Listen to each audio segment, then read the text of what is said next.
Bonjour, bienvenue à cette présentation des incontournables de la salle de montre de septembre. J'espère que vous avez passé tous et toutes un bel été.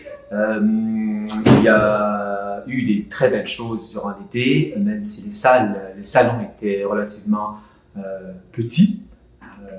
Pour ceux et celles qui sont venus ici l'ont bien vu. Donc, je vous invite à jeter un coup d'œil d'une façon rétrospective.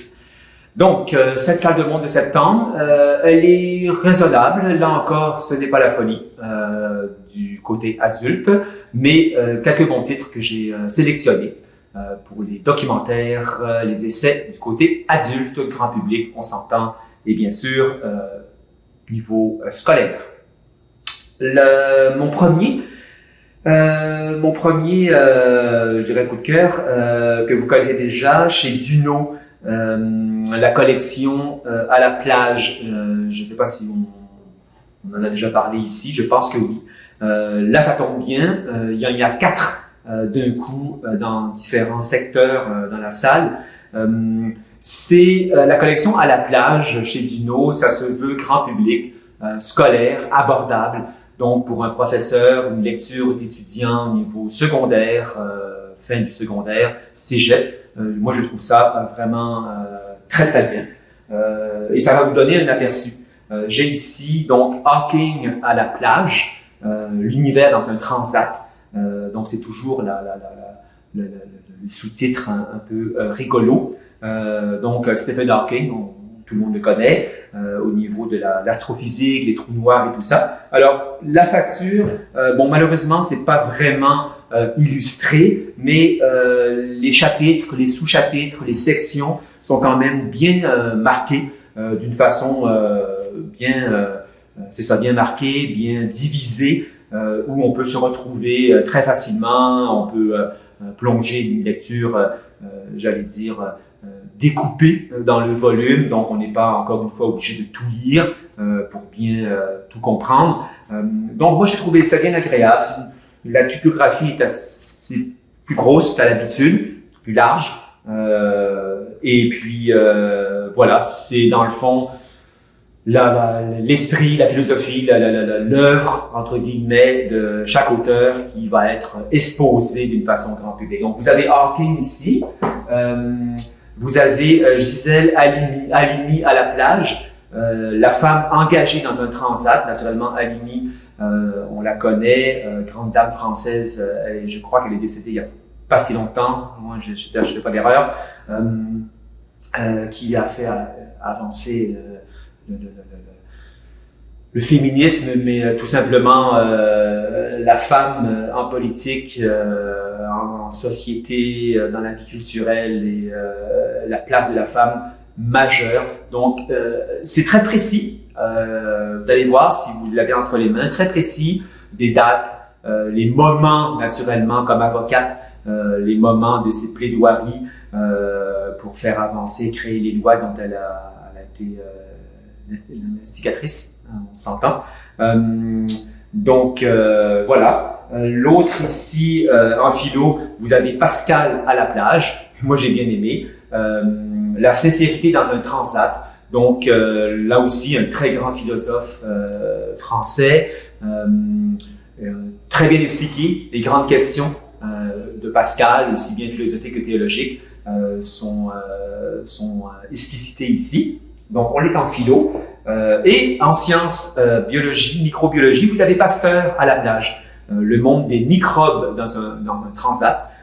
Alors là aussi, d'une façon quand même, il y a de l'humour là-dedans, d'une façon d'expliquer ces grandes découvertes. Donc c'est pour ça que je redis ici que pour le monde étudiant, et pour les professeurs, fin du secondaire, et puis cégep naturellement, le grand public, s'initier à un auteur, c'est très bien ici.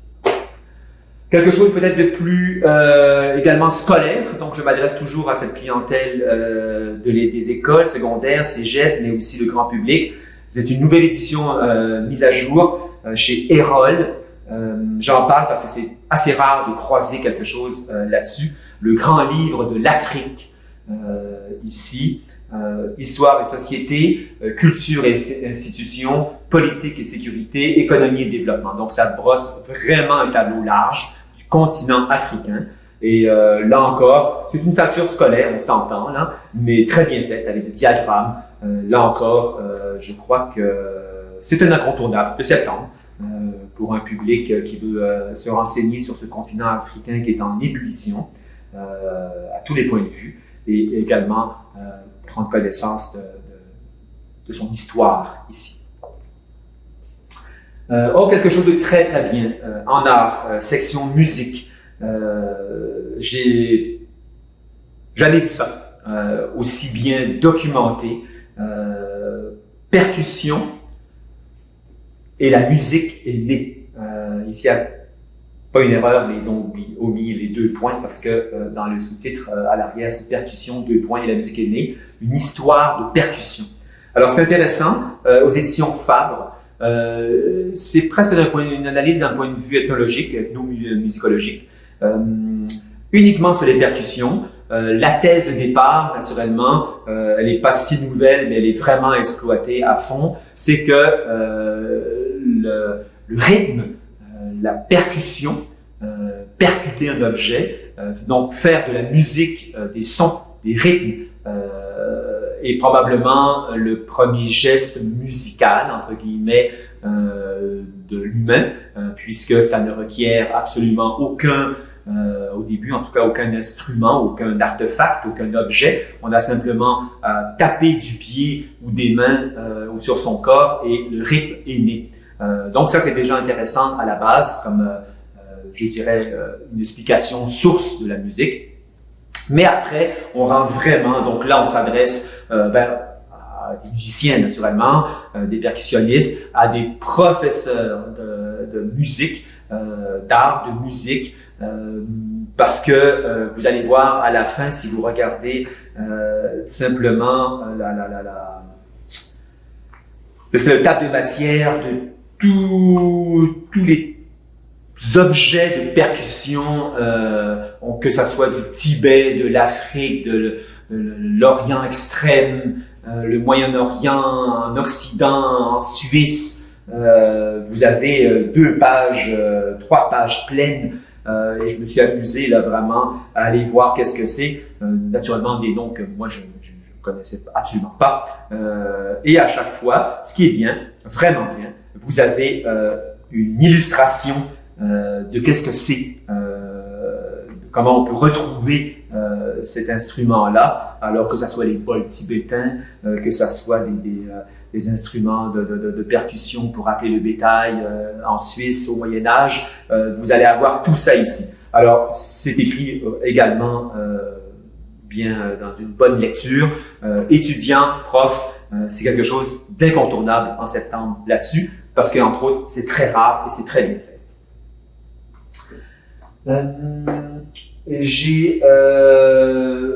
J'allais bien le garder pour la fin, mais je lance la bombe, je dis bien la bombe, de la salle de monde de septembre, un auteur que j'ai découvert déjà il y a quelques temps à travers ses livres de physique, mais également, je vous invite là, fortement à les lire, mais aussi d'aller l'entendre, le voir, parce que c'est quelque chose sur ses cours, ses interventions médiatiques sur YouTube, vous allez trouver. Je parle d'Aurélien Barraud, qui est à la base, toujours, un astrophysicien. Donc, il est un vulgarisateur hors pair, je vous le dis, c'est incontournable d'aller voir ça, de l'entendre, de le voir. C'est quelqu'un de très charismatique, de très présent. Il peut vous parler, j'ai suivi ses cours, bon, je vous dis ça, là, c'est des cours de physique qui sont sur YouTube, et c'est un charme, tout simplement.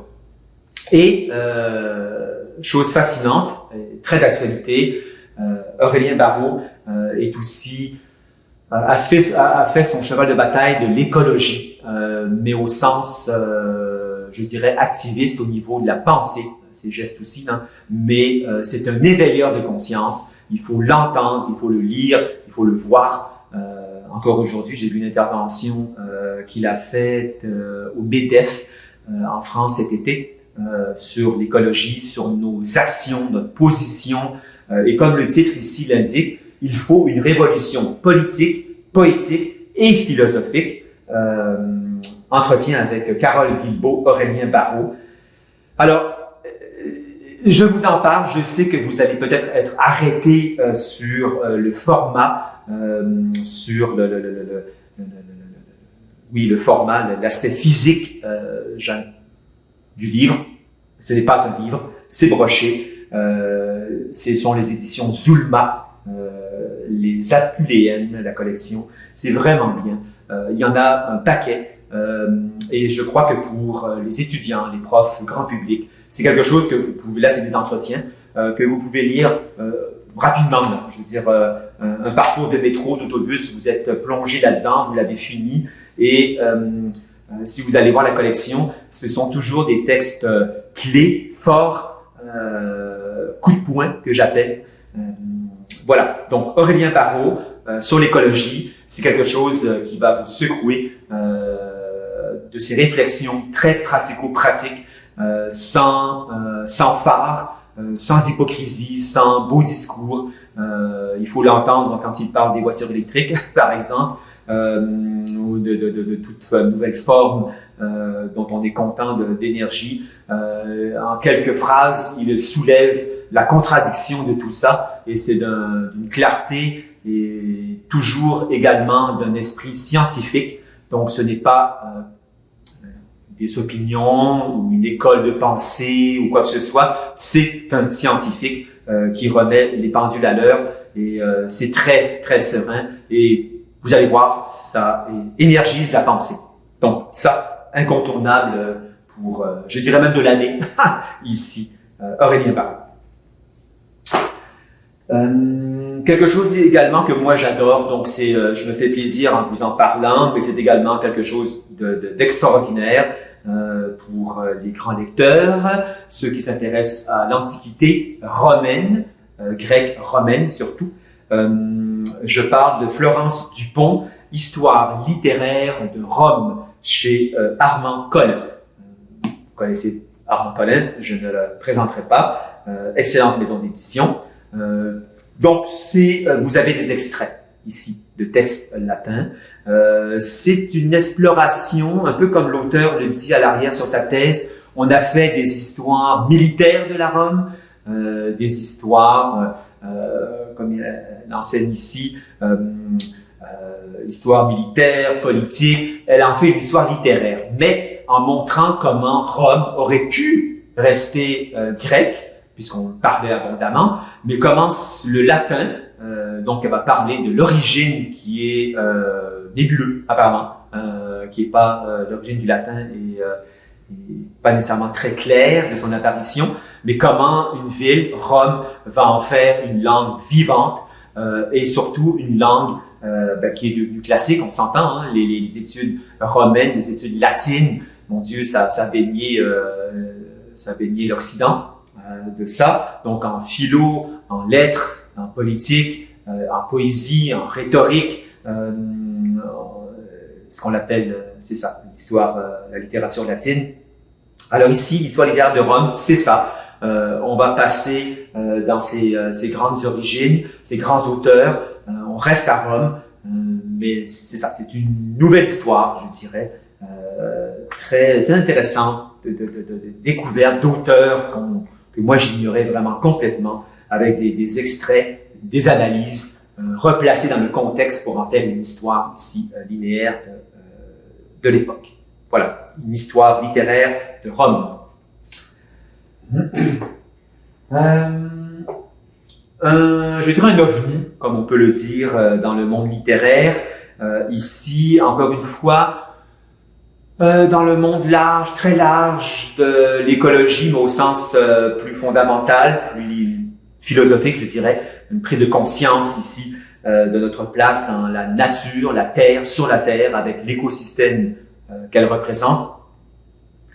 L'auteur Kathleen, excusez-moi, je n'ai pas mes lunettes, Kathleen Jenny, Tour d'horizon, ça s'appelle. Un beau livre, un beau petit livre, aux éditions La Baconnière, donc Kathleen Jenny, de l'anglais d'Écosse, ici. C'est autobiographique.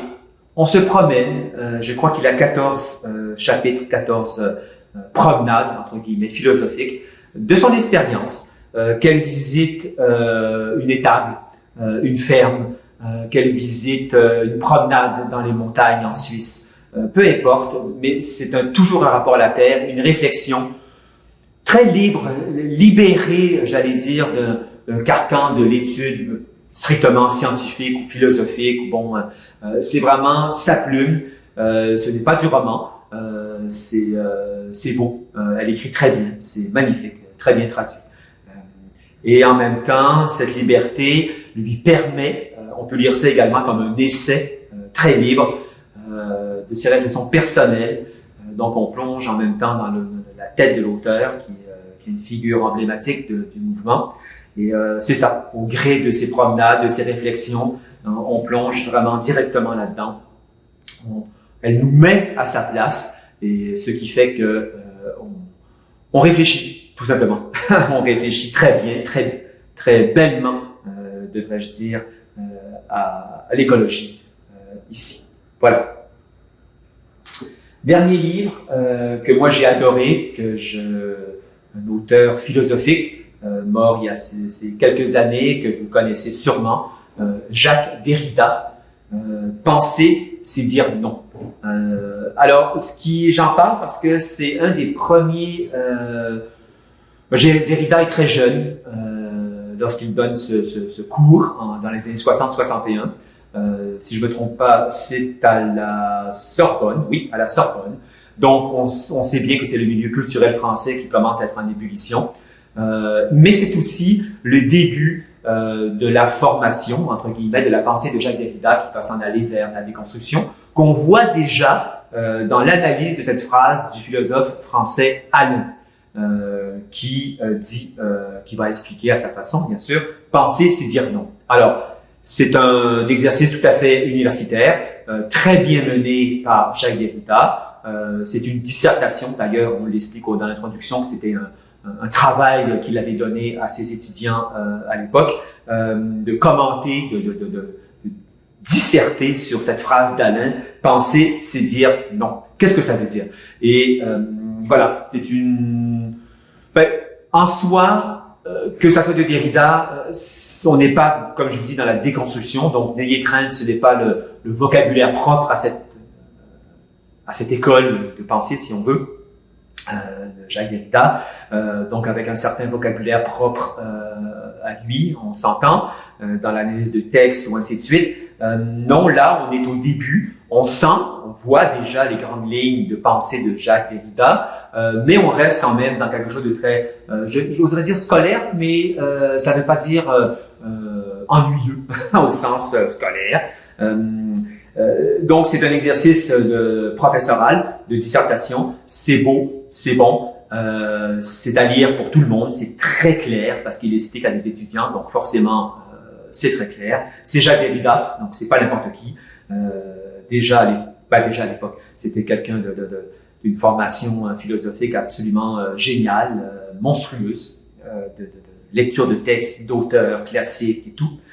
Donc il va commenter, penser, c'est dire non. Qu'est-ce que ça veut dire? Alors c'est très actuel, très actuel aujourd'hui pour voir nous, en tant que citoyens, qu'est-ce que ça veut dire penser? Qu'est-ce que c'est penser? Et pourquoi Alain va dire que penser, c'est dire non? On tombe dans la négativité. C'est à découvrir. C'est au seuil, dans la bibliothèque Derrida, parce que vous savez que c'est à suivre. Probablement, au cours des prochaines années, j'ai des prochaines capsules, je vais pouvoir vous en parler. On est en train de rassembler tous les livres de Jacques Derrida, mais aussi les manuscrits qu'il a laissés de ses cours et ainsi de suite, dans une bibliothèque d'œuvres complètes. Et donc, celui-ci en fait partie. C'est tout petit, hein, c'est pas 400 pages, ça se lit très bien, et je vous le dis, c'est du mordant. Penser, c'est dire non, Jacques Derrida.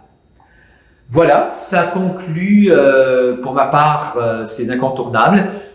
Il y a bien sûr d'autres livres à voir que je vous conseille de regarder attentivement. Si vous venez en salle de montre, bien sûr, je pourrais vous les pointer, vous en parler. Voilà, alors je vous souhaite bonne lecture et à très bientôt, au mois prochain, pour la salle de montre d'octobre. Au plaisir, au revoir.